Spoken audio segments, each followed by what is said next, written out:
الحمد لله رب العالمين الرحمن الرحيم مالك يوم الدين ونشهد أن لا إله إلا الله ونشهد أن سيدنا ومولانا محمدا عبده ورسوله أرسله إلى الناس كافة بشيرا ونذيرا أما بعد فإن خير الحديث كتاب الله وخير الهدي هدي محمد صلى الله عليه وسلم وشر الأمور محدثاتها وكل محدثة بدعة وكل بدعة ضلالة وكل ضلالة في النار.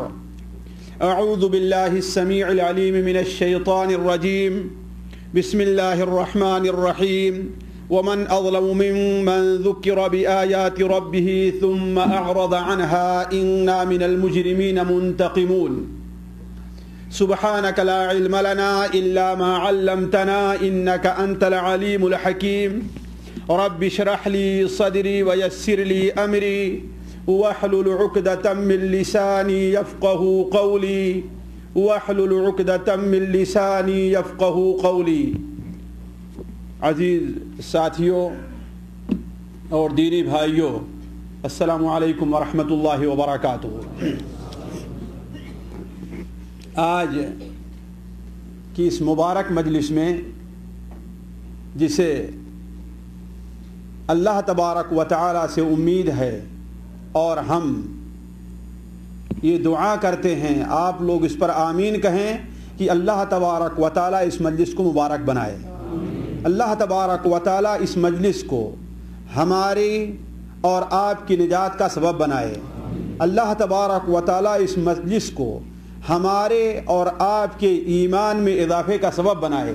اللہ تعالیٰ اس مجلس کو ویسی ہی مجلس قرار دے جس مجلس سے متعلق صحابی رسول حضرت معاذ بن جبل بیان کرتے تھے کہ نجلس بنا نؤمن ساعتاً، تھوڑی دیر بیٹھو تاکہ ہم لوگ ایمان لے آلیں، اس مجلس سے ہمارے ایمان کے اندر اضافہ ہو۔ ساتھیوں، آج میں ایک سوال جو تقریباً تمام دل والوں کا یہ سوال ہے، ہر وہ شخص جو ایمان رکھتا ہے، ایمان کی معمولی سی تڑپ رکھتا ہے، اس کا یہ سوال ہوگا اور اس کا یہ جواب چاہتا ہوگا، تو اسی سوال کا جواب دینے کے لیے میں آپ لوگوں کے سامنے حاضر ہوا ہوں۔ سوال یہ ہے کہ دیکھیے، اہل علم، دعات، مبلغین اصلاح کی کوشش کرتے ہیں، لیکن خاطر خواہ فائدہ ظاہر نہیں ہو رہا ہے۔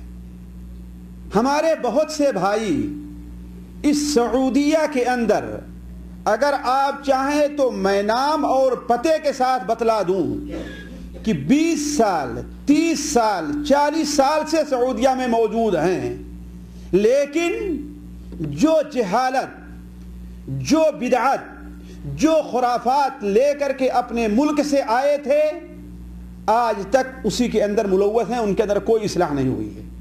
آپ لوگ مانتے ہوں کہ نہیں مانتے ہوں؟ جانتے ہوں گے یہاں کے دعات یا ان مراکز دعوی جسے جالیات کا نام دیا جاتا ہے، اس پر قائم اس کے ذمہ دار حضرات لوگوں کے سامنے ہاتھ پھیلا کر کے، لوگوں سے بھیک مانگ کر کے، چندے لے کر کے آتے ہیں، جس سے ہماری اور آپ کی مہمانی کا سامان کرتے ہیں، بغیر کسی اجرت کے، بغیر کسی تنخواہ کے، اپنے بیوی بچوں کا اپنا قیمتی وقت کاٹ کر کے آپ کی خدمت کے لیے یہاں پر حاضر ہوتے ہیں۔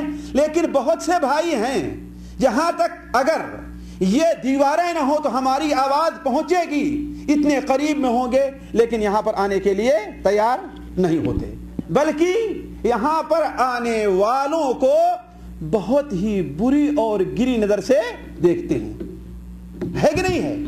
بہت سے ایسے لوگ جو یہاں پر آنا تو چاہتے ہیں، لیکن اسی قسم کے لوگوں کی باتوں کی وجہ سے وہ یہاں پر آنے کے لیے تیار نہیں ہوتے. کیوں؟ کہتے ہیں کہ بھائی وہ تو وہاں پر مرغی کھانے جا رہا ہے کہ نہیں ہے. فلاں صاحب ہے، میں جانتا ہوں. کیوں جانتے ہیں؟ ان کو تو شیخ عبد الرحمن عزیز اور مولوی مقصود نے تو بوٹیاں ڈالتے ہیں، اس لیے وہاں پر جاتے ہیں. کیوں جاتے ہیں؟ اگر یہی کھانا بند ہو جائے تو کوئی جائے تو میں سمجھوں کون جاتا ہے. آیا یہ باتیں ہوتی ہیں کہ نہیں ہوتی ہیں؟ آیا یہ باتیں اٹھتی ہیں کہ نہیں اٹھتی ہیں؟ آخر وجہ کیا ہے اس کی؟ ایک سوال ہے، یہ آپ کے سامنے رکھتا ہوں میں. ہر آدمی سوچے اگر ہم اس کا جو جواب دے رہے ہیں اس میں کچھ کمی رہ گئی تو برائے مہربانی، ظاہر بات کمی رہ جائے گی، اس لیے کہ تھوڑے سے وقت میں اس کی ساری تفصیل نہیں بیان کر سکتا. لیکن سوال یہ ہے کہ یہ وجہ کیا ہے؟ آخر کیوں ایسا ہے؟ دعات اپنا وقت صرف کر رہے ہیں، اپنا پیسہ صرف کر رہے ہیں، ورنہ سچ بتائیے کہ ہم تو اپنے داعیوں سے کہتے ہیں کہ آپ یہ نہ سوچئے کہ آپ جو کام کر رہے ہیں، آپ کو جو تنخواہ مل رہی ہے وہ اس کی قیمت ہے. نہیں، اللہ تبارک و تعالیٰ کی طرف دعوت دینے والا اپنی دعوت پر کوئی قیمت اور کوئی اجرت نہیں چاہتا. یہ تو ایک ذریعہ ہے آپ کا کہ اس ذریعے سے آپ کو موقع مل گیا ہے اللہ تعالیٰ کی بات آپ تک پہنچانے کے لیے، لوگوں تک پہنچانے کے لیے. ورنہ آپ کا یہ منصب کس کا منصب ہے؟ انبیاء علیہ السلام کا منصب ہے، جن کے بارے میں قرآن مجید میں ایک جگہ نہیں، دو جگہ نہیں، متعدد جگہ پر آیا ہے کہ وہ اپنے اس عمل کے اوپر، اپنے اس کام کے اوپر لوگوں سے کوئی اجرت اور مزدوری نہیں چاہتا. ان اجری الا علی اللہ، ان اجری الا علی اللہ. میری مزدوری کس کے اوپر ہے؟ اللہ تبارک و تعالیٰ پر ہے. ورنہ اگر اس جگہ کو چھوڑ کر کے وہ کسی دوسری جگہ پر چلا جائے تو شاید ہی نہیں بلکہ یقیناً اس سے اچھا پیسہ کما سکتا ہے، اس سے اچھے پیسے حاصل کر سکتا ہے. تو یہ جو کچھ مل رہا ہے وہ ان کی مزدوری نہیں ہے، یہ جو مل رہا ہے ان کی تنخواہ نہیں ہے. ان کی اصل تنخواہ کس کے اوپر ہے؟ اللہ تبارک و تعالیٰ کے اوپر ہے. لیکن ایک ذریعہ اس طریقے سے بن گیا ہے کہ یہاں پر اگر نہ آئیں، یہ نوکری قبول نہ کریں تو اپنی بات لوگوں تک پہنچا نہیں سکتے. اللہ کے رسول صلی اللہ علیہ وسلم کا پیغام اور اللہ تعالیٰ کا پیغام لوگوں تک پہنچا نہیں سکتے. تو بات دوسری طرف جا رہی ہے. ساتھیوں، میں عرض کرنا چاہتا تھا کہ آخر وہ وجہ کیا ہے کہ قرآن کی اہمیت اپنی جگہ مسلم ہے، حدیث رسول کی اہمیت اپنی جگہ مسلم ہے، توحید و سنت کی اہمیت اپنی جگہ مسلم ہے، لیکن پھر بھی لوگ سیکھنے کیوں نہیں آتے؟ وجہ کیا ہے؟ اس کا سبب جو کچھ ہم نے سمجھا ہے وہ 5 ہے تقریباً، یا 6 ہے. اسی کی میں تھوڑی سی وضاحت آپ کے سامنے کروں گا. جو سب سے پہلا سبب ہے وہ یہ ہے جس کا نام ہم نے جہالت دیا ہے. جس کا نام ہم نے کیا دیا ہے؟ جہالت. یعنی جہل کا معنی کیا ہوتا ہے؟ اصل میں جہل کا معنی ہے لا علمی کے. جہل کا معنی کیا ہے؟ لا علمی کے. یعنی لوگ یہاں پر اس لیے نہیں آتے ہیں کہ اس کام کی اور اس عمل کی، بلکہ اس علم کی اہمیت کو سمجھتے نہیں ہیں. یہ لوگ ہمیں کس چیز کی طرف دعوت دے رہے ہیں، یہ لوگ ہمیں کس چیز کی طرف بلا رہے ہیں، اور ان مجلسوں میں حاضری پر اللہ تبارک و تعالی ہمیں کیا اجر دیتا ہے، اس سے وہ کیا ہیں؟ ناواقف ہیں. اور یہ سب سے بڑی، سب سے بری چیز ہے جو انسان کے اندر پائی جاتی ہے کہ وہ اسے حق کے قبول کرنے سے، دین سیکھنے سے، حقیقت تک پہنچنے سے یہ اسے روکتا رہتا ہے. اسی لیے اللہ کے رسول صلی اللہ علیہ وسلم جب طائف تشریف لے گئے، آپ طائف تشریف لے گئے، اور طائف میں آپ صلی اللہ علیہ وسلم ساتھ کیا سلوک کیا گیا، اور واپسی میں آپ کے ساتھ بدسلوکی کی انتہا کر دی گئی.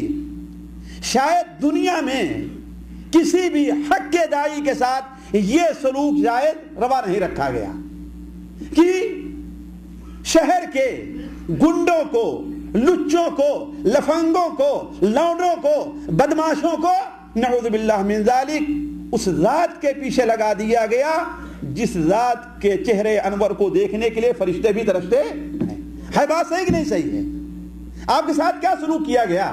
آپ لوگوں نے سنا ہوگا بار بار سیرت میں اس تفسیر میں نہیں جانا چاہتا، لیکن آپ صلی اللہ علیہ وسلم نے اس وقت کیا الفاظ ادا کیے تھے؟ اللہم اہد قومی فإنہم لا یعلمون، اے اللہ میری قوم کو پر رحم فرما، انہیں ہدایت کے راستے پر لیا، اس لیے کہ یہ کیا ہے؟ لا علم ہے اور جاہل ہے۔ جہالت ہی نے رکھا ہے صداقت کے خلاف ان کو، جہالت ہی نے رکھا ہے صداقت کے خلاف ان کو، بیچارے بے خبر انجان ہے، کر دے معاف ان کو، وہ بے خبر تھے، انجان تھے نبی صلی اللہ علیہ وسلم کی حقیقت کو، اور جو نور، جو ہدایت، جو پاک چیز آپ صلی اللہ علیہ وسلم لے کر کے آئے تھے اس کے بارے میں انہیں صحیح علم نہیں تھا۔ تو جہالت جو ہوتی ہے ساتھیوں انسان کو حقیقت سے دور رکھتی ہے، اسی لیے ہمارے نبی حضرت محمد مصطفیٰ صلی اللہ علیہ وسلم نے احادیث کے اندر مختلف انداز سے اس جہالت سے بچنے، اس کو دور کرنے کی انسان کو ترغیب دی۔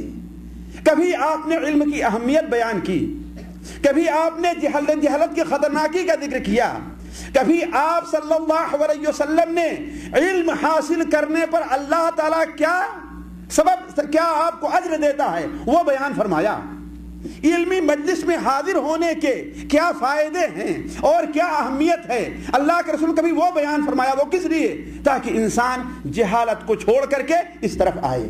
بلکہ آپ صلی اللہ علیہ وسلم نے تو یہاں تک کہہ دیا کہ طلب العلم فریضۃ علی کل مسلم، جیسا کہ سنن ابن ماجہ وغیرہ میں ہے، انس بن مالک اور علی بن ابی طالب وغیرہ کی روایت ہے کہ آپ کیا ارشاد فرمایا آپ صلی اللہ علیہ وسلم نے کہ علم کا حاصل کرنا، جہالت کا دور کرنا، جہالت سے چھٹکارا حاصل کرنا، جہالت سے پیچھا چھڑانا ہر مسلمان کے اوپر فرض ہے کہ نہیں؟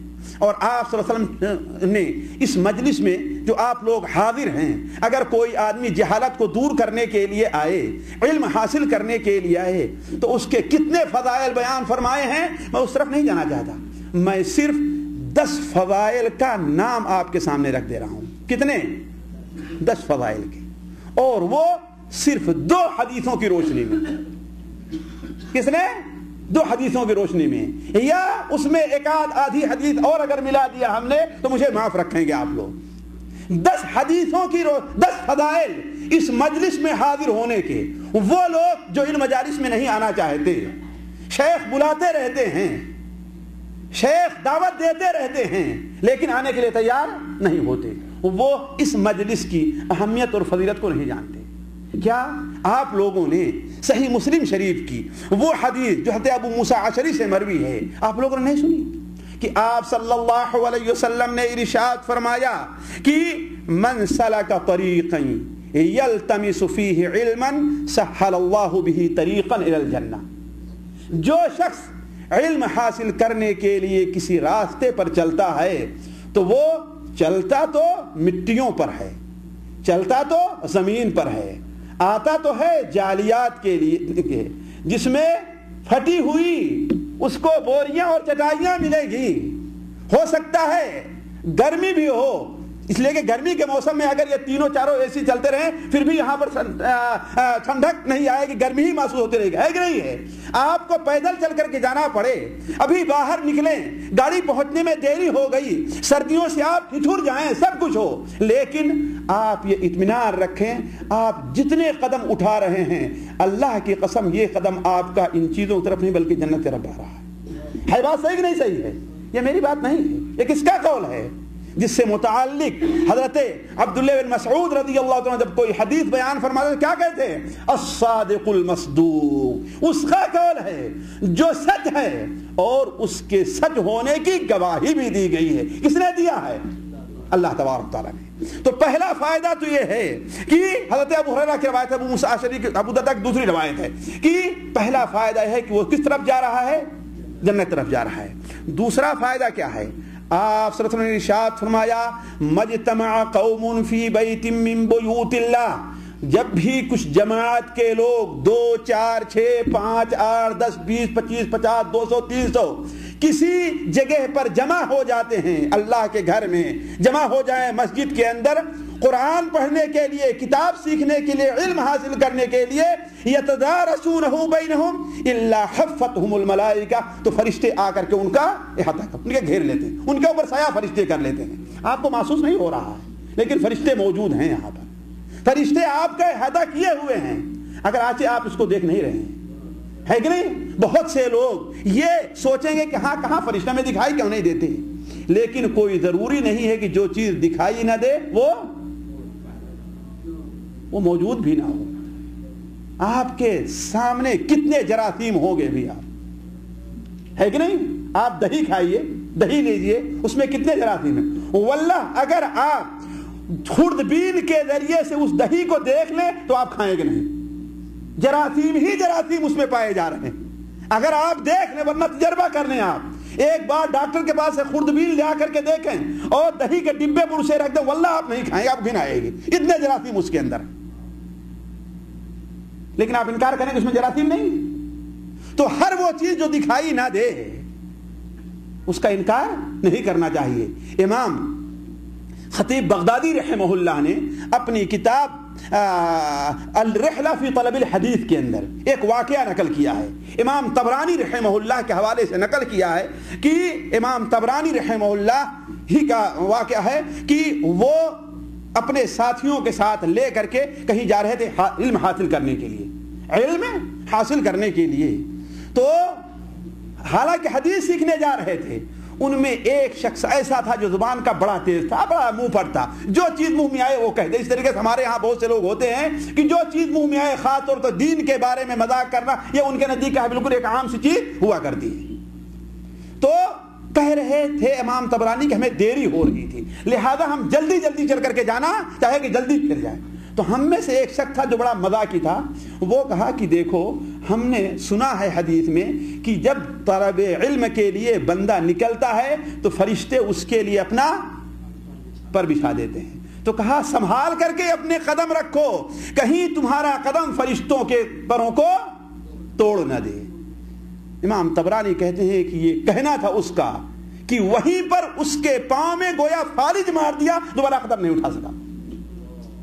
یہ اس کی سزا ہے جو غیب کی بات جو آپ نے بیان کرنے اس پر ایمان نہیں لے آتا، اس پر یقین نہیں کرتا ہے، یا اس کی سزا ہے. اسی لیے واللہ ایک تابعین میں سے یا ائمہ دین میں سے کوئی ہے، مجھے ان کا نام بھول رہا ہے، ایک بار انہوں نے شاید امام حسین کے فضائل یا کسی سے متعلق کہا کہ مجھے خدا کی قسم اس پر اتنا یقین ہے کہ مجھے اپنے ماں باپ کا بیٹا ہونے پر بھی اتنا یقین نہیں ہے. کیوں؟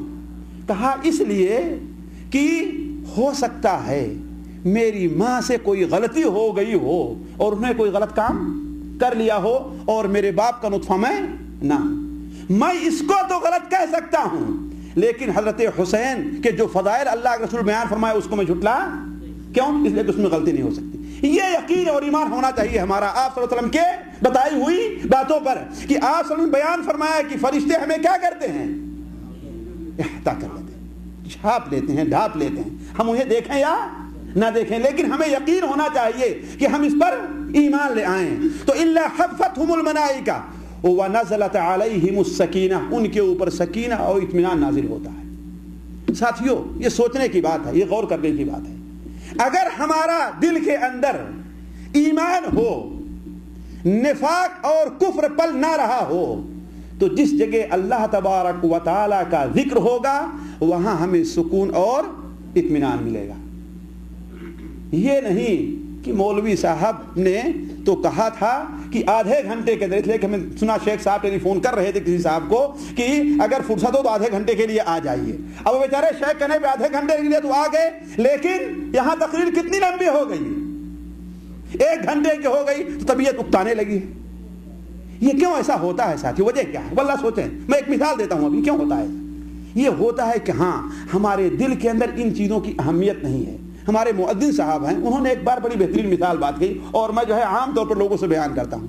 انہوں نے کہا کہ مسجد کی مثال اور مومن کی مثال پانی اور مچھلی کی.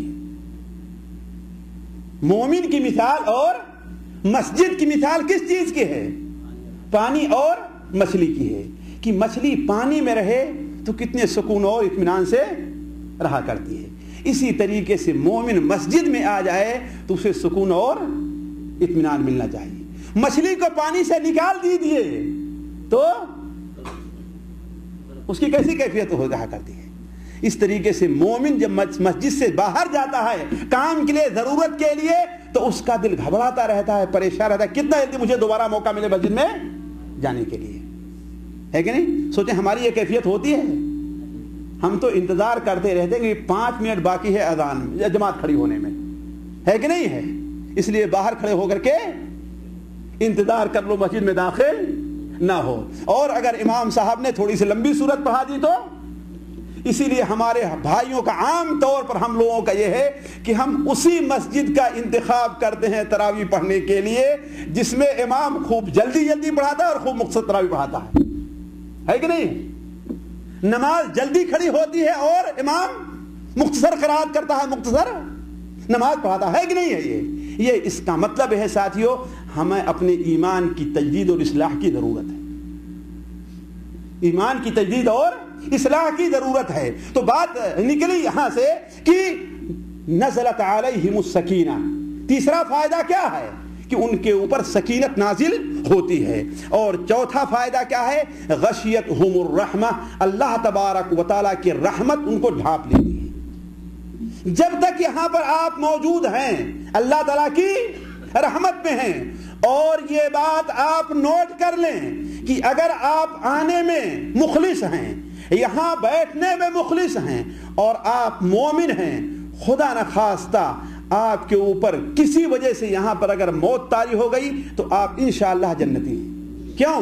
اس لیے کہ اللہ تعالیٰ کی رحمت میں ابھی تک آپ ہیں، اللہ کی رحمت آپ کا احاطہ کیے ہوئے ہے۔ لیکن شرط یہ ہے کہ اخلاص ہمارے اندر پایا جائے، ہماری نیت صالح ہو اور ہمارے اندر ایمان موجود ہو، ہے کہ نہیں ہے؟ اور اس کے بعد کیا ہے؟ آخری بات نہیں، پانچویں بات فائدہ یہ ہے کہ وَذَكَرَهُمُ اللَّهُ فِي مَنْ عِنْدَهُ، اللہ تبارک و تعالی جو لوگ علم حاصل کرنے نکلتے ہیں ان کا ذکر کس کے پاس کرتا ہے؟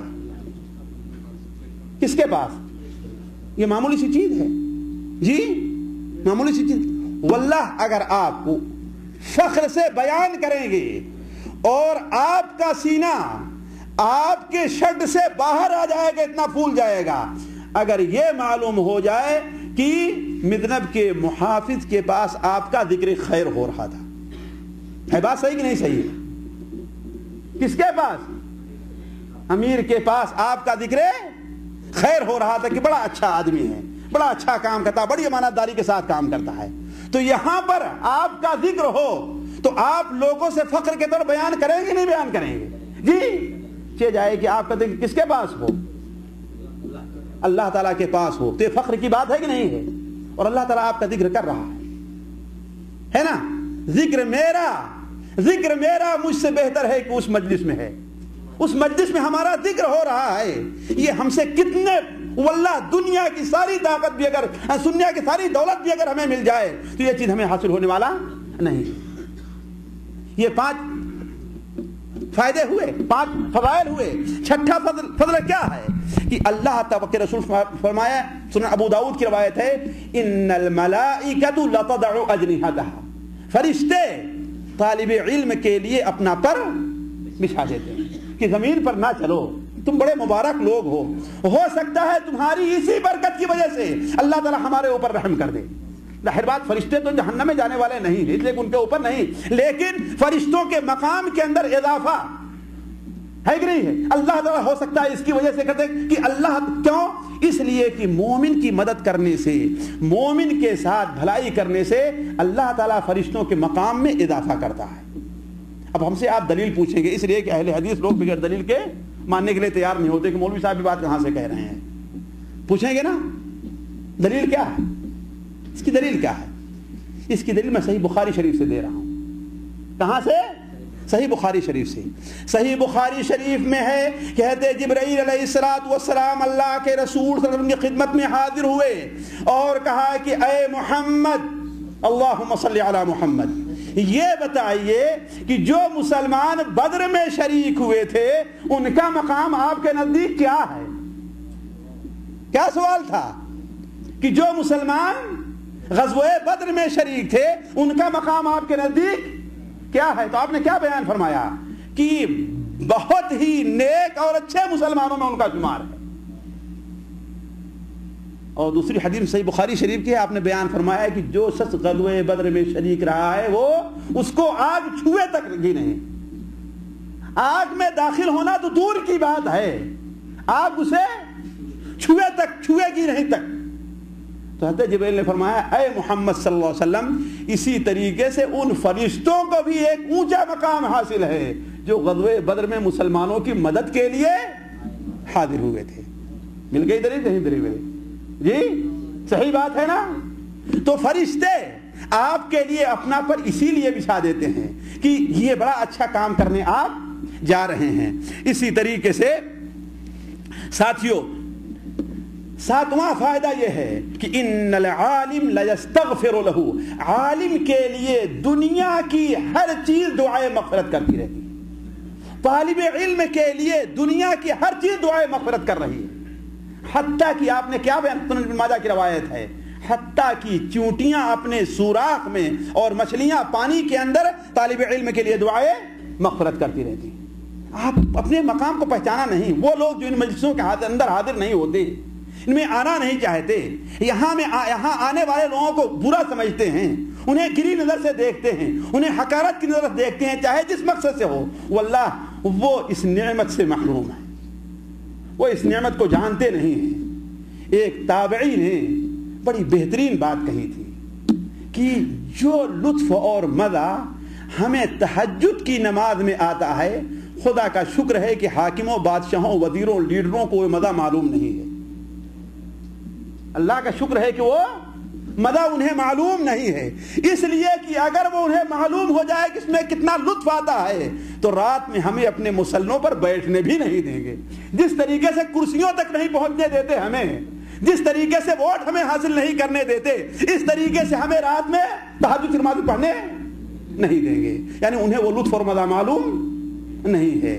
اسی طریقے سے واللہ جو لوگ یہاں آنا نہیں چاہتے، یہ آنے والوں کو روکتے ہیں، یہ آنے والوں کو برا سمجھتے ہیں، وہ اس حقیقت سے واقف، وہ جاہل ہے کہ نہیں ہے؟ اگرچہ اپنے طور پر ڈاکٹر ہی کیوں نہ ہو، اگرچہ اپنے طور پر انجینئر ہی کیوں نہ ہو، اگرچہ اپنے طور پر بیرسٹر ہی کیوں نہ ہو، لیکن کیا ہے وہ؟ کیا ہے؟ جاہل ہے. اس کی بھی دلیل قرآن مجید میں ہے. ابھی ہمارے اوپر تھپڑ لگائیں گے کوئی ڈاکٹر صاحب ہوں گے کہ یہ ہمیں جاہل کر رہا ہے، کہہ رہا ہے کہ نہیں؟ بتائیے، تھپڑ لگائے نہیں دیکھا؟ آپ جا کہہ دیے کسی ڈاکٹر سے کہ تم جاہل ہو، کسی انجینئر سے، اس کا بس چلے گا تو آپ گردن میں روڑ دے گا، ہے کہ نہیں؟ لیکن قرآن مجید سے دلیل ہے کہ وہ جاہل ہے. قرآن مجید کی سے دلیل ہے. جاننا چاہتے ہیں قاری صاحب؟ سورہ الروم کے اندر اللہ تعالیٰ کیا ارشاد فرماتا ہے؟ وَهُمْ بِالْآخِرَةِ هُمْ نعوذ باللہ. ایک سیکنڈ بس.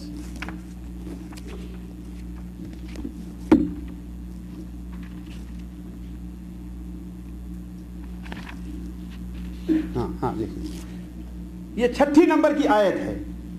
وعد اللہ لا يخلف اللہ وعدہ ولكن اکثر الناس لا يعلمون يعلمون ظاہرا من الحیات الدنیا وهم عن الآخرة هم غافلون. ہے دلیل صحیح کہ دلیل صحیح نہیں ہے؟ جی بتائیے. ابھی آپ کہیں ترجمہ اس کا کیا ہے؟ جی ہاں، اللہ تبارک و تعالیٰ کا وعدہ ہے، اللہ اپنے وعدے کی خلاف ورزی نہیں کرتا. وَلَكِنَّ أَكْثَرَ النَّاسِ لَا يَعْلَمُونَ، لیکن اکثر لوگ اس بات کو جانتے نہیں ہیں. يَعْلَمُونَ ظَاهِرًا مِنَ الْحَيَاةِ الدُّنْيَا، دنیا کی زندگی کے ظاہری اسباب کو تو اچھی طریقے سے جانتے ہیں. دنیا کی زندگی کے ظاہری اسباب کو مریض چلتا رہے پتہ بتا دیں گے کہ ہاں بھائی اسے کون سی بیماری ہے. مریض سامنے آئے، اس کی آنکھیں دیکھ کے بتائیں اسے کیا مرض ہے کہ نہیں ہے. لیکن يَعْلَمُونَ ظَاهِرًا مِنَ الْحَيَاةِ الدُّنْيَا وَهُمْ عَنِ الْآخِرَةِ هُمْ غَافِلُونَ. دنیا کی ظاہری باتیں تو جانتے ہیں لیکن حقیقت میں کیا ہے؟ وہ لا علم اور جاہل ہے.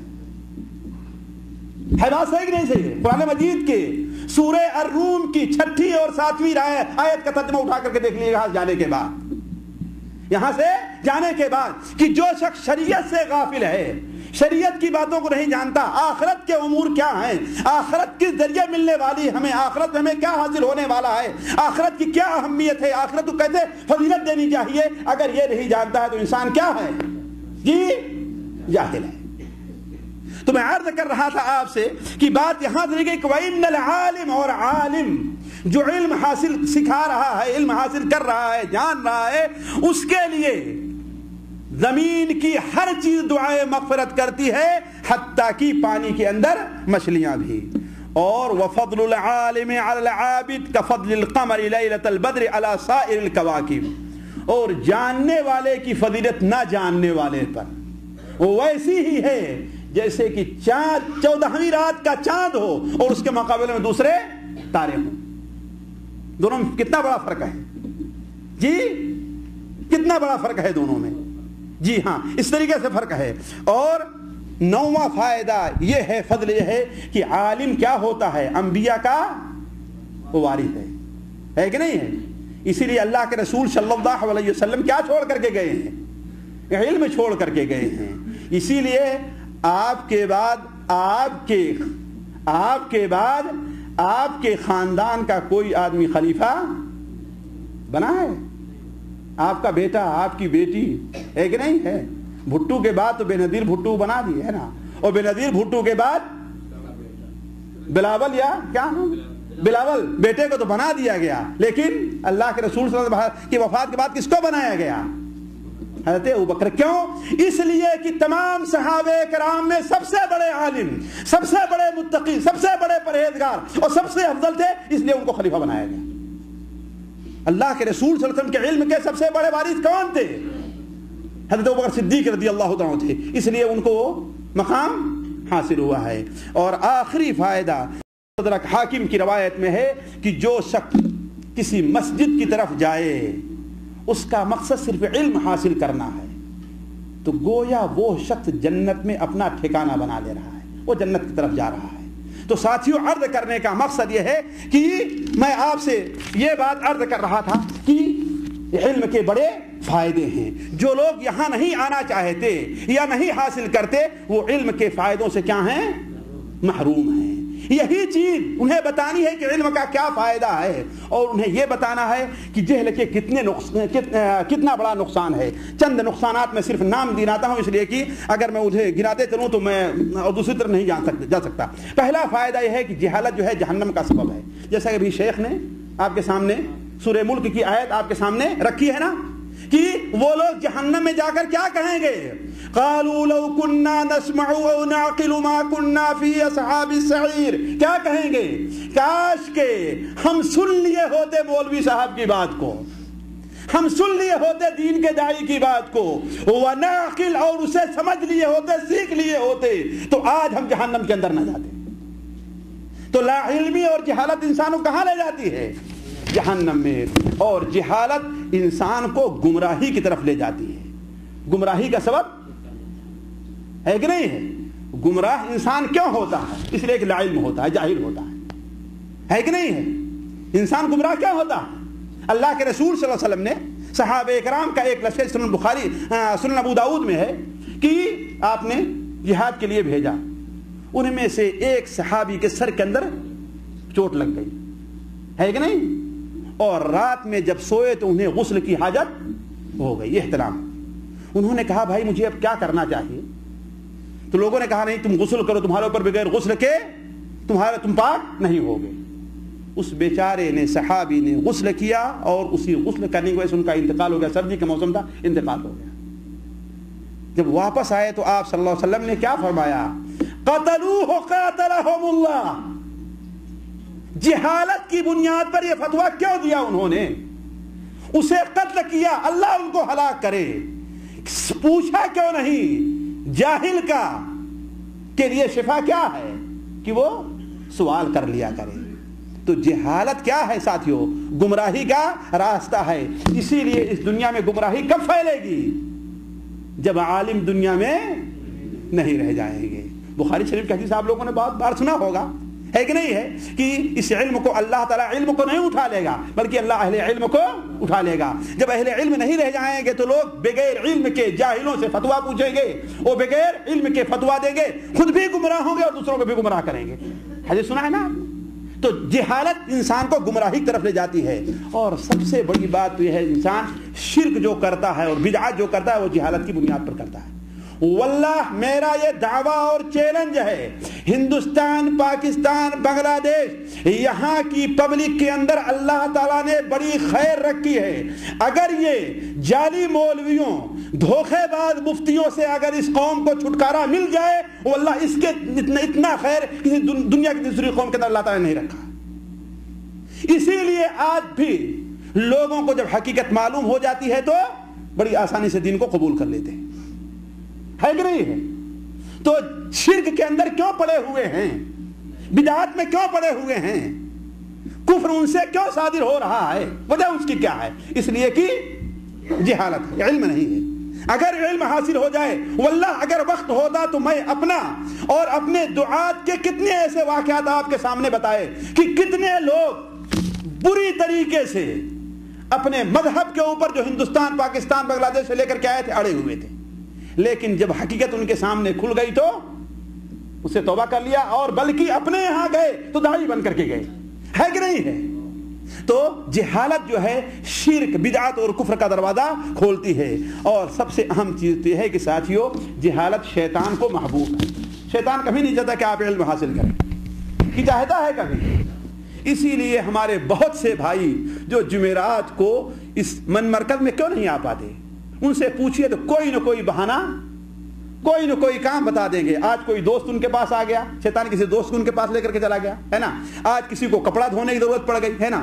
آج کسی کو خود دوسروں سے ملاقات کی ضرورت پڑ, یعنی شیطان پورے ہفتے شیطان وہ کام نہیں یاد دلائے گا, لیکن جب جمعرات کا دن آئے گا تو وہ کام لا کر کے, کیوں؟ اس لیے شیطان تو چاہتا ہے کہ انسان علم حاصل نہ کرے. تو پہلی چیز ساتھیوں یہ تھی کہ ہم علم حاصل اس لیے نہیں کرتے ہیں کہ علم کی حقیقت, آخرت کی حقیقت, جنت کی حقیقت, دوزخ کی خطرناکی سے ہم ناواقف ہیں. اگر ہمیں معلوم ہو جائے تو ہم اس سے غافل نہ ہوں. امام بخاری رحمہ اللہ اپنی کتاب الادب المفرد کے اندر ایک واقعہ, ایک حدیث نقل کرتے ہیں کہ ایک بار اللہ کے رسول صلی اللہ علیہ وسلم کے پاس بخار آیا. میں اس کی مثال دینا چاہتا ہوں, اگر معلوم ہو جائے آخرت کی حقیقت لوگوں کو, جنت کی اہمیت معلوم ہو جائے تو اس بارے میں کوتاہی نہیں کریں گے. کوتاہی کیوں ہے؟ اس لیے اس کی حقیقت معلوم نہیں ہے. کہ آپ صلی اللہ علیہ وسلم کے پاس بخار آیا, اس نے کہا کہ مجھے آپ اپنے محبوب ترین لوگوں کے پاس بھیج دیجیے.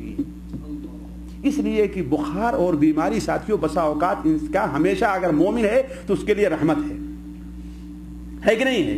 آپ کو نہیں معلوم ہے کہ آپ کو بخار تو 1 گھنٹے کا آتا ہے, لیکن اس کی وجہ سے اللہ تعالیٰ آپ کے کتنے اونچے مقامات جنت کے اندر, ہے کہ نہیں ہے. اس لیے ہمارے یہاں جو یہ فکرہ پایا جاتا ہے کہ اگر کوئی آدمی بہت بیمار ہو جائے, کسی بڑی مصیبت میں پڑ جائے, تو لوگ سمجھتے ہیں کہ یہ بہت برا آدمی ہے.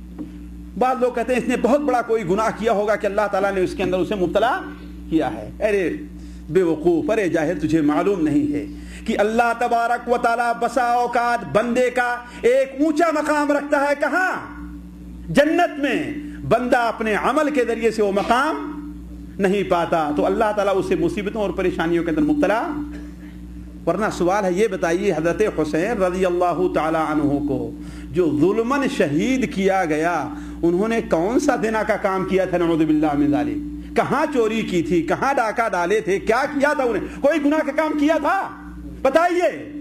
لیکن آیا ان کا, جیسا کہ تاریخ میں لوگ کہتے ہیں, مجھے اس کے بارے میں شبہ ہے کہ ان کا پانی بند کیا گیا, ہے کہ نہیں ہے, اور پیاس سے بھوکے رکھ کر کے ان کو شہید کر دیا گیا, ان کا سر اتار لیا گیا. آیا کیوں آخر؟ اس لیے کہ اللہ تعالیٰ نے انہیں جنت کے جوانوں کا سردار بنایا تھا اور اسلام میں پیدا ہوئے تھے, مسلمان عزت سے انہیں رکھتے تھے, ہے کہ نہیں ہے. انہوں نے دین کے لیے کوئی بڑی قربانی نہیں دی تھی, کوئی پریشانی نہیں اٹھائی تھی, لیکن جنت خاندان سے ملنے والی نہیں ہے, جنت قربانیاں چاہتی ہے کہ نہیں ہے. اسی لیے تو اللہ کے رسول صلی اللہ علیہ وسلم نے کیا ارشاد فرمایا ہے؟ آپ نے فرمایا ہے کہ جو شخص دنیا میں شراب پیتا ہے جنت کی شراب اسے نہیں ملے گی. جو شخص دنیا میں سونا پہنتا ہے، مرد ریشم پہنتا ہے، جنت میں اسے اگر گیا بھی تو جنت کا ریشم اور جنت کا سونا اسے ملنے والا. کیوں؟ یہی آزمائش ہے آپ کے لیے کہ صبر کیجئے، ہمت سے کام لیجئے، ان چیزوں سے پرہیز رکھیے، اللہ تعالی جنت میں آپ کو دینے والا ہے. تو بخار آپ صلی اللہ علیہ وسلم کے پاس آیا اور کہا اپنے محبوب ترین لوگوں کے پاس بھیج دیجیے. جیسا کہ اسی ادب المفرد کے اندر ہے کہ آپ نے بیان فرمایا کہ مومن کا جہنم سے حصہ دنیا میں اسے بخار آنا ہے. گویا کہ جہنم کا جو حصہ ہے وہ بخار سے ختم کر دے رہا، اب اس کو جہنم ملنے والی نہیں ہے. یہ اگر کسی کو بخار آئے، بیمار ہو، تو اس طریقے ثواب کی امید رکھنا چاہیے دوستو، پریشان نہیں ہونا چاہیے. بسا اوقات لوگ بخار کو برا بھلا کہنا شروع کر دیتے ہیں کہ نہیں بڑی کیا ہے، بری بیماری ہے، بڑی خراب بیماری ہے، بڑی خبیث بیماری ہے. حالانکہ کوئی بیماری بری نہیں ہے کہ نہیں. اس لیے شیخ ابن عثیمین رحمہ اللہ نے کہا ہے یہ نہیں کہنا چاہیے کہ یہ بیماری بہت گندی ہے، یہ نہیں کہنا چاہیے یہ بیماری بہت ہی بری ہے، بلکہ کہنا چاہیے بیماری بڑی ہی خطرناک ہے، اس لیے کہ اللہ تعالیٰ کی مخلوق کوئی بری نہیں ہے کہ نہیں ہے. تو یہ نہیں کہنا چاہیے کہ یہ بڑی گندی بیماری، ہم لوگ کہتے ہیں نہیں کہتے ہیں بڑی گندی بیماری ہے، بڑی بری بیماری ہے، یہ نہیں کہنا چاہیے. کیا کہنا چاہیے؟ بڑی خطرناک بیماری ہے. تو آپ صلی اللہ علیہ وسلم نے کس کی طرف اشارہ کیا کہ وہ بخار کن لوگوں تک پہنچ جائے؟ انصار کی طرف پہنچ جائے. چنانچہ راوی بیان کرتے ہیں کہ انصاریوں میں سے کوئی ایسا گھر نہیں تھا جس گھر کے لوگ بیمار نہ ہوئے ہوں، اور آپ صلی اللہ علیہ وسلم ایک ایک کر کے ان میں سے ہر گھر کی عیادت کرنے جایا کرتے تھے. آپ عیادت کر کے آ رہے تھے، ایک گھر انصاری کا نہیں تھا، کسی دوسرے کا تھا، کہ ایک عورت دروازے پر انتظار کر رہی تھی کہ اللہ کے رسول ہمارے یہاں بھی تشریف لے آئیں گے، لیکن چونکہ وہ گھر انصاری کا نہیں تھا اس لیے آپ ادھر نہیں گئے. اس نے آواز دیا کہ اے اللہ کے رسول صلی اللہ علیہ وسلم، یہ گھر اگرچہ انصاری کا نہیں لیکن میں بھی انصار کی بیٹی ہوں، میرا باپ فلاں انصاری تھا. آپ صلی اللہ علیہ وسلم گھر تشریف لے گئے اور کہا اگر تم چاہو تو میں تمہارے لیے دعا کروں، اللہ تمہیں شفا دے دے گا، اور اگر چاہو تو صبر کرو، تمہارے لیے جنت ہے. اگر چاہو تو دعا کروں، اللہ تعالیٰ تمہیں شفا دے دے گا میری دعا کی برکت سے انشاءاللہ، اور اگر چاہو تو صبر کرو، اللہ تمہیں.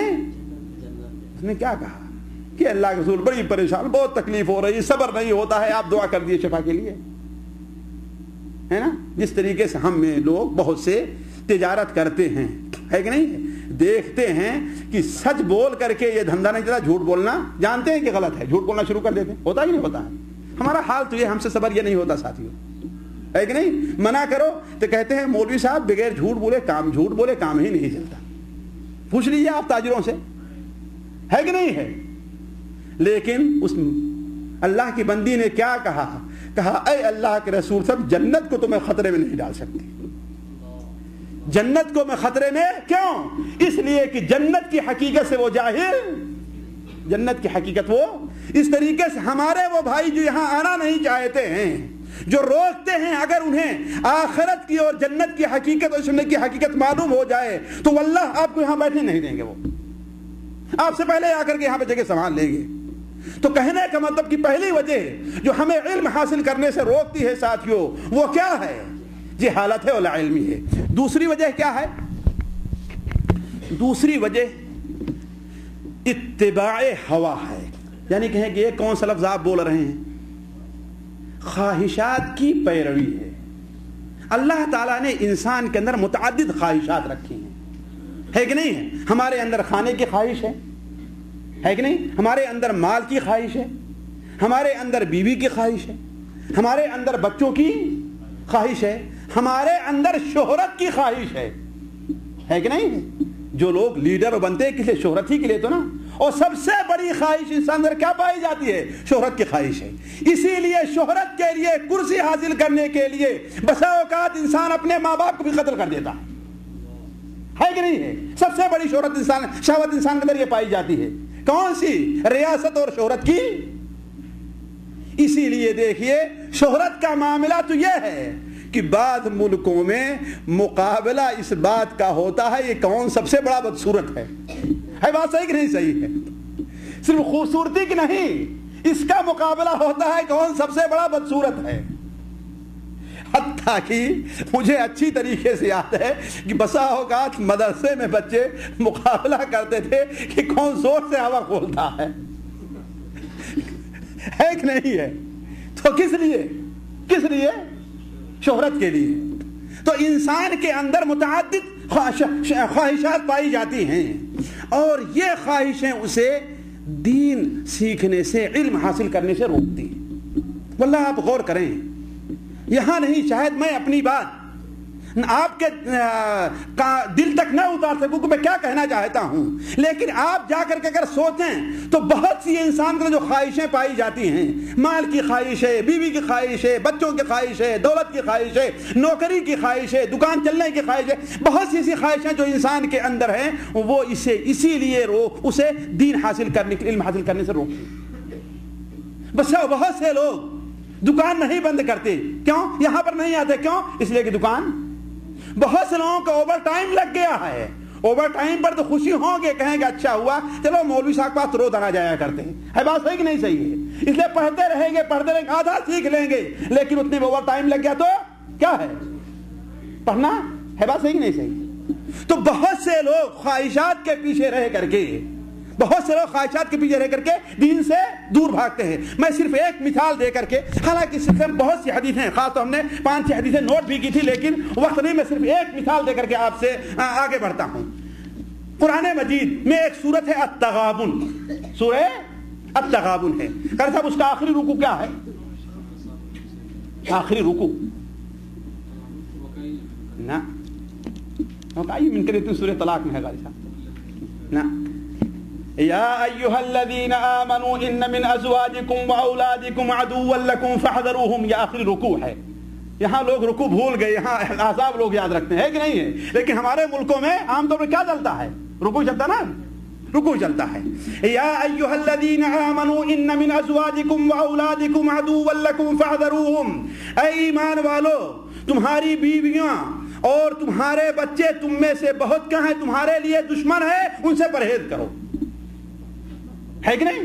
ان من ازواجکم واولادکم عدوا لکم فاحذروہم وان تعفوا وتصفحوا وتغفروا فان اللہ غفور رحیم، اور اگر تم معاف کر دو، تم درگزر فرماؤ تو کیا ہے؟ اللہ تعالیٰ معاف کرنے والا اور درگزر فرمانے والا۔ ایسا کریں کہ آپ میری طرف متوجہ ہوں، ان لوگوں کی طرف متوجہ ہے نا، وہ ہماری باتیں سمجھتے نہیں ہے، اس لیے دائیں بائیں چلتے پھرتے رہتے ہیں، حالانکہ یہ اچھی بات ہے کہ نہیں ہے؟ لوگ ادھر ادھر متوجہ ہو جایا کرتے ہیں، اور ظاہر بات کوئی بڑا آدمی آتا ہے تو آپ لوگ بھی ادھر متوجہ ہو جاتے ہیں، ہے کہ نہیں؟ ہم سے کوئی بڑا آ گیا تو آپ بھی اس کی طرف متوجہ ہو گئے، لیکن میں چاہوں گا ذرا اس نقطے کے اوپر آپ غور کریں کہ یا ایھا الذین آمنوا ان من ازواجکم واولادکم عدوا لکم فاحذروہم، اے ایمان والو، تمہاری بیویوں میں سے کچھ ایسی بیویاں ہیں یا بہت سی بیویاں ہیں، تمہارے بچوں میں سے بہت سے ایسے بچے ہیں جو تمہارے دشمن ہیں، فاحذروہم، ان سے پرہیز کرو، وَإِن تَعْفُوا، اور اگر تم معاف کر دو، وَتَغْفِرُوا، اور ان سے درگزر فرماؤ تو کیا ہے؟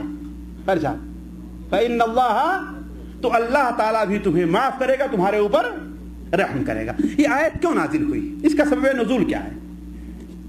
تاریخ سیرت کی تفسیر کتابیں اٹھا کر کے دیکھ لیجئے۔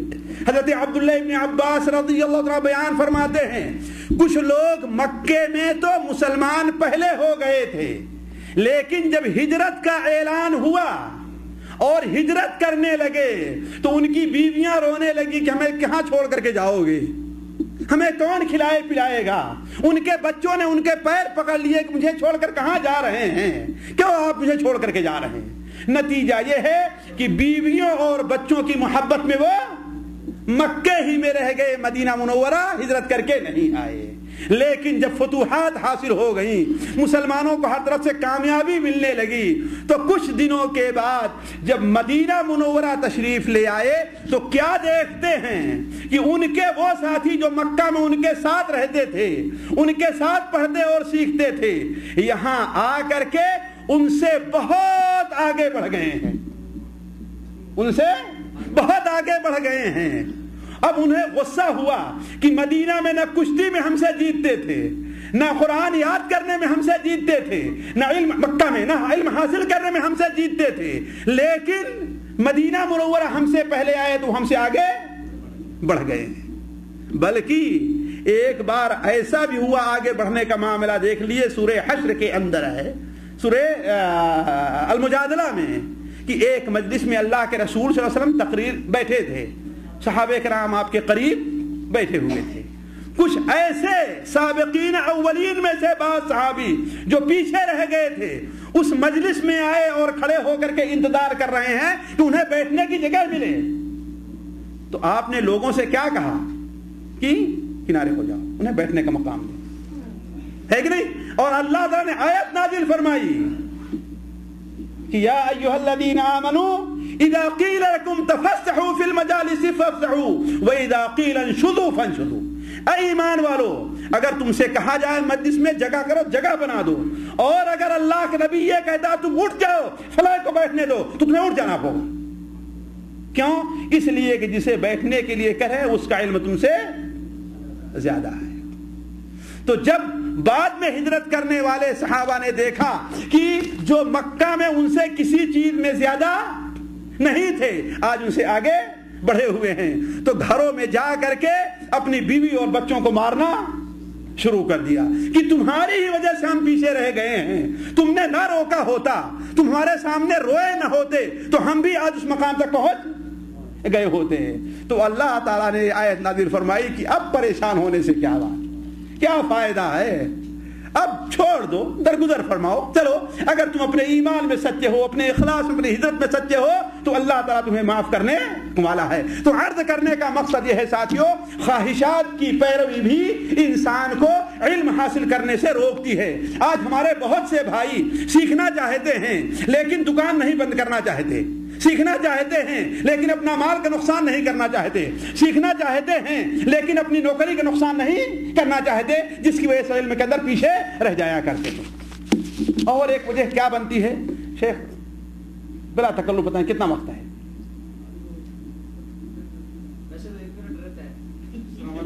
شیخ آپ نے مجھے 1 گھنٹہ کہا تھا اور 9:08 پر مجھے وقت دیا ہے آپ نے، 1:15 تک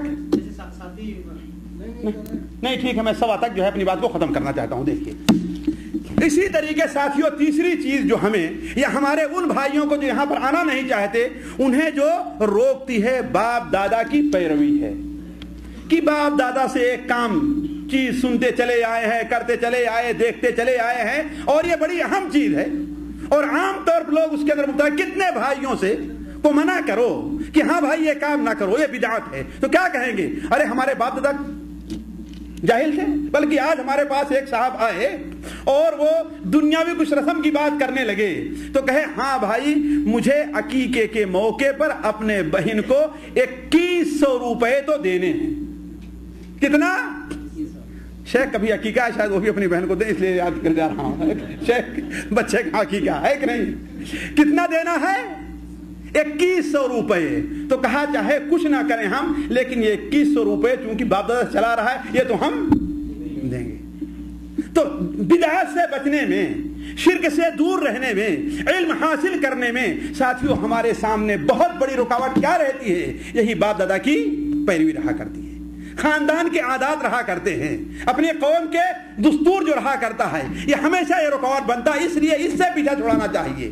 اور اللہ تبارک و تعالیٰ قرآن مجید میں اس کی برائی 1 جگہ نہیں، 2 جگہ نہیں، 3 جگہ نہیں، متعدد جگہ اس کی برائی بیان فرمائی ہے۔ میں صرف سورہ بقرہ پہلے پارہ دوسرا پارہ ہے اس کی دوسرا پارہ ہے اس کی ایک مثال میں آپ کو دیتا ہوں۔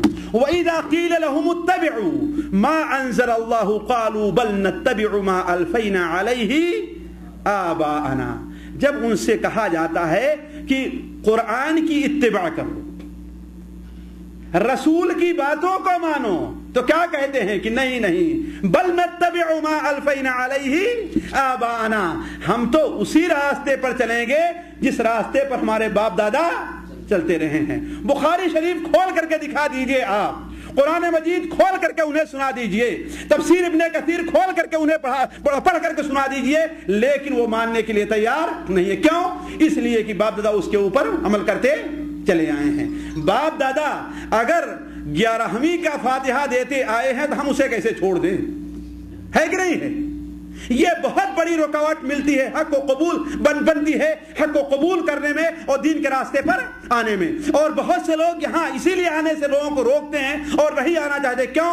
اس لیے کہ یہ مولوی لوگ تو وہ باتیں بتاتے ہیں جو ہمارے باپ دادا کے، واللہ اسی سعودیہ میں الغاز کے اندر ایک شخص کے پاس ہمارے کچھ ساتھی گئے دعوت دینے کے لیے، بتانے کے لیے، تو وہ کہتا ہے کہ نہیں، مولوی مقصود کی مجلس میں تو ہم نہیں جائیں گے۔ کیوں؟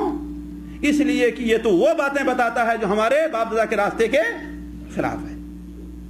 ساتھیوں، مولوی مقصود کیا ہے؟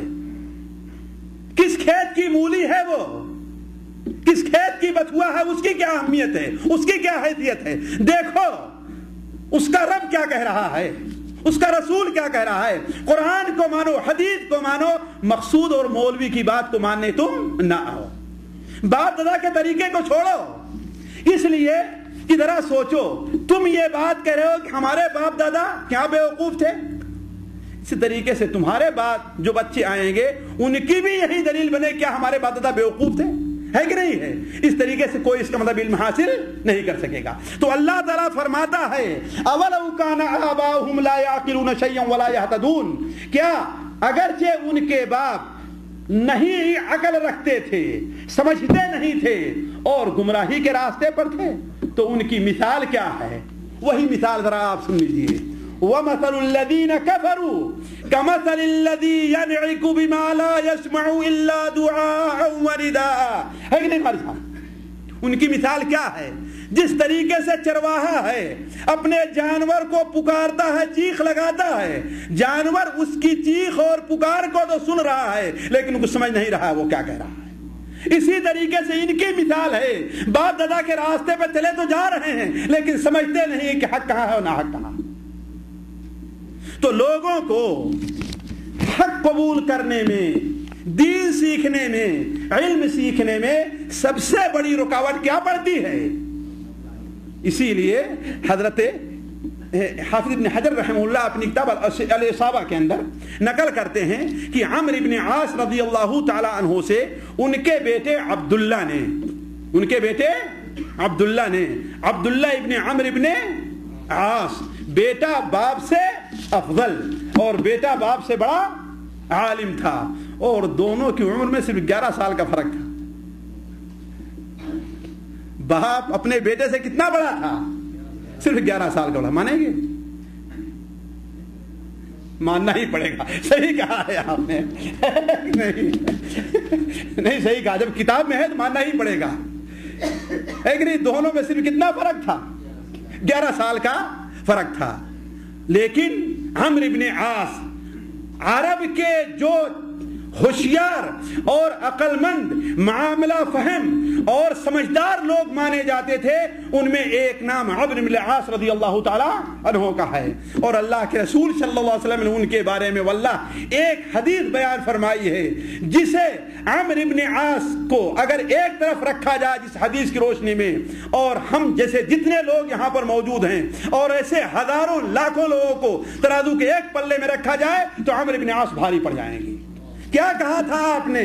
اسلم الناس وآمن عمرو بن العاص، لوگ مسلمان ہوئے ہیں اور عمرو بن عاص ایمان لے آئے ہیں، مومن ہوئے ہیں، یعنی دل سے، دل کے اخلاص کے ساتھ، بغیر کسی دنیا کی لالچ کے وہ اللہ تعالیٰ کے راستے کو انہوں نے قبول کیا ہے۔ یہی عمرو بن عاص سے ان کے بیٹے حضرت عبداللہ نے سوال کیا رضی اللہ عنہما کہ اے ابا جان، آپ اتنے عقل مند ہیں، آپ اتنے ہوشیار ہیں, آپ اتنے سمجھدار ہیں کہ عرب کے عقل مندوں اور سمجھداروں اور معاملہ فہموں کے اندر میں آپ کا شمار ہے, لیکن پھر بھی آپ اسلام اتنی دیر میں قبول کیوں کیے؟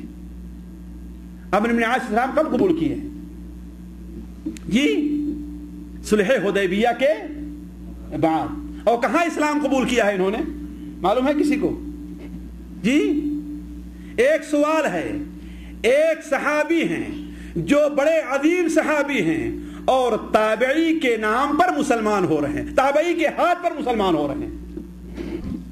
ایک صحابی ہیں جو بڑے عظیم صحابی ہیں, بڑے پائے کے صحابی ہیں, اور ایک تابعی کے ہاتھ پر مسلمان ہو رہے ہیں. وہ کون ہیں؟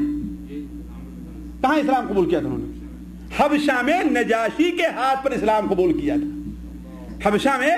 اور نجاشی نے اللہ کے رسول کو دیکھا ہے, صحابی کو دیکھا, اور نبی صلی اللہ علیہ وسلم کو تابعی ہوئے, تو عمرو بن عاص نے تابعی کے ہاتھ پر اسلام قبول کیا. تو ان کے بیٹے نے پوچھا, اے ابا جان آخر آپ اسلام اتنا دیر میں قبول کیوں کیے ہیں؟ انہوں نے کیا جواب دیا؟ کہا, بیٹے ہم مانتے تھے کہ محمد سچے ہیں.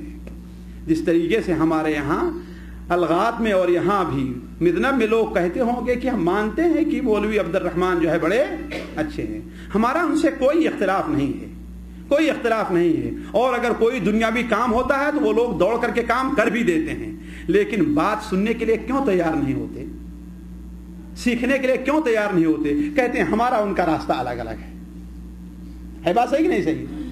سب کچھ مانیں گے, عزت کریں گے, لیکن سنیں گے کیوں نہیں بات؟ کہیں کہ ہمارا ان کا راستہ کیا ہے, الگ الگ ہے. تو عمرو بن عاص نے کہا رضی اللہ تعالی عنہ نے کہ اے بیٹے, ہمارے سے بڑے عقل مند لوگ تھے, بڑے سمجھدار لوگ تھے, ہمارے چچا ہیں, باپ ہیں, سارے لوگ ہیں, اتنے سمجھدار اور عقل مند لوگ تھے, اور ہم لوگ تو ان کے پیچھے پیچھے چلا کرتے تھے. ہم لوگ دیکھتے تھے کہ اتنے عقل مند ہو کر کے ابو جہل عقل مند ہے, عتبہ عقل مند ہے, شیبہ عقل مند ہے, عاص بن وائل عقل مند ہیں, یہ لوگ اسلام قبول کرنے کے لیے تیار نہیں ہیں, تو ہم تو انہی کے پیچھے پیچھے چل رہے تھے. تو دیکھا آپ نے پیچھے چلنے کا نتیجہ کیا نکلا کہ سابقین اولین میں شمار نہیں ہوا ہے نا. تو باپ دادا کی پیروی ساتھیوں, قوم کا رسم و رواج انسان کو ہمیشہ علم سیکھنے, حقیقی دین سیکھنے, بدعت میں مبتلا ہونے کا سبب بنتا ہے. اس لیے اس سے پرہیز کرنا چاہیے. اور ایک اور چیز ہے جو انسان کو اس مجلس میں نہیں آنے دیتی, وہ کیا ہے؟ تعصب ہے. اب آپ کہیں گے تعصب کیا ہے؟ شجر ہے فرقہ آرائی, تعصب ہے ثمر اس کا. شجر ہے فرقہ آرائی, تعصب ہے ثمر اس کا. یہ وہ پھل ہے کہ جنت سے نکلواتا ہے آدم کو, ہے کہ نہیں؟ شیطان حضرت آدم علیہ السلام کے تعصب ہی میں پڑ کر کے انہیں جنت کا پھل کھانے پر ابھارا تھا. تعصب کا معنی کیا ہے؟ دو الفاظ میں اس کی میں تشریح کرتا ہوں کہ قوم کی, اپنی جماعت کی, اپنی پارٹی کی, اپنے خاندان کی, اپنے مسلک کی ناجائز تائید کو تعصب کہا جاتا ہے. سمجھ گئے نا؟ اپنی جماعت کی, اپنے پارٹی کی, اپنے گاؤں کی, اپنے ملک کی, اپنے خاندان کی, اپنے ساتھیوں کی, اپنے مسلک کی ناجائز تائید کو کیا کہا جاتا ہے؟ تعصب کہا جاتا ہے. اور بہت سے لوگ یہاں پر اس لیے نہیں آتے ہیں, کیا کہتے ہیں, یہ تو وہابی لوگ ہیں اور وہابیوں سے تعصب ہے. بلکہ آج ایک صاحب کہنے لگے کہ میرا گاؤں میں آپ پہلے وہابی ہیں کہ انہیں امامت کرنے لوگوں نے دیا, ورنہ کسی کو امامت کرنے نہیں دیتے. واللہ بیچارے وہ جانتے ہی نہیں کہ وہابی کس کو کہتے ہیں, نہیں جانتے ہیں کہ وہابی کیا چیز ہے. وہابی سن لیا ہے ایک لفظ, بس اپنے باپ دادا سے سنتے چلے آئے ہیں, اس لیے سنتے رہے کہ ہمارے باپ دادا وہابیوں سے تعصب رکھتے تھے, وہابیوں کی بات سننا نہیں چاہتے تھے, حق بھی ہوتی تھی پھر بھی ماننے کے لیے تیار نہیں ہوتے تھے, لہذا ہم بھی انہی کے پیچھے چلے جا رہے ہیں. اور ساتھیوں, یہ خاندانی تعصب ہو,